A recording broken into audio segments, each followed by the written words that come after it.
High বন্ধুরা, কেমন আছেন? আশা করি সকলেই ভালো আছেন। তো আজকে আমি বানিয়েছি 5 পিস মাংস দিয়ে হাঁড়া কিমা। চলুন তার জন্য কী কী নিতে হবে দেখে নিই। গ্যাসে প্রেসার কুকার বসিয়ে দিয়েছি। কুকার গরম হয়ে গেছে, দিয়ে দেবো 2 চামচি রিফাইন্ড তেল। তেল গরম হয়ে গেছে, দিয়ে দেবো একটা বড় সাইজের পেঁয়াজ, 3টে এলাইচি, একটা দারচিনি, 3টে লং, আর 2-4টা গোল আর অল্প সাহা জিরে দিয়ে ভালো করে মিক্স করে নেব। পেঁয়াজটা যখন এই ধরনের লাল লাল করে ভাজা হয়ে যাবে, এবার দিয়ে দেবো কিমা। আমি এখানে 4 থেকে 5 টুকরো মাংস নিয়েছি। এইভাবে হাতে করে ছোটো ছোটো করে কেটে নিতে হবে। আর এখানে অল্প এখন চর্বিটা আছে, এটা মিক্সারের জারে পিষে নেব। কিমা, 1 চামচ লবণ, ভালো করে মিক্স করে নিতে হবে।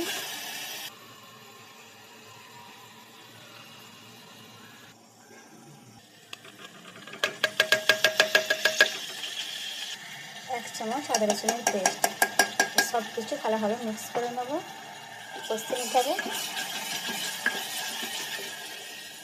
এখানে অল্প সয়াবিন জলে ভিজিয়ে রেখেছিলাম, জলটা নিংড়ে ফেলে দিয়েছি।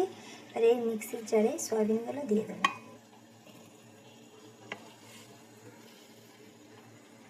ভালো করে পিষে নেব, ঠিক এই ধরনের। এটা ঢেলে দেবো। এই মিক্সির জারে আবার পিষে নেবো 1 মুঠো ধনে পাতা আর 3টে কাঁচা লঙ্কা। অল্প জল দেবো, দিয়ে এবার পিষে নেব।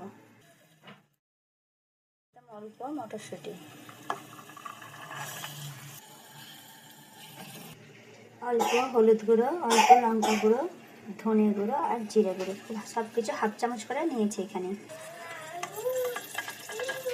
সব কিছু ভালো করে মিক্স করে নিয়েছি।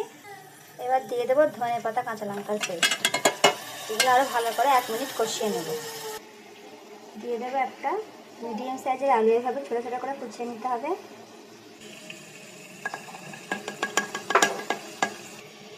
আলু কিমা সব কিছু ভালোভাবে আরও 1 মিনিট কষিয়ে নেব।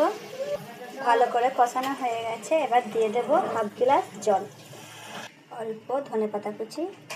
এই সময় আপনারা আপনাদের হিসাবে লবণটা দেখে নেবেন। এবার ঢাকনা চাপা দিয়ে 2টো সিটি দিয়ে নেব। দেখুন হয়ে গেছে, দেখতে কত দারুণ লাগছে। খুবই কম মশলার মধ্যে কিমাটা তৈরি হয়ে যায়। আপনারা এটা পাওয়ার সাথে, রুটির সাথে, লুচি, পরোটা সবার সঙ্গে খেতে পারেন। তো বাড়িতে আবার অবশ্যই বানিয়ে খেয়ে দেখবেন। যদি আমার ভিডিও এবং রেসিপিটা আপনাদের ভালো লাগে, অবশ্যই লাইক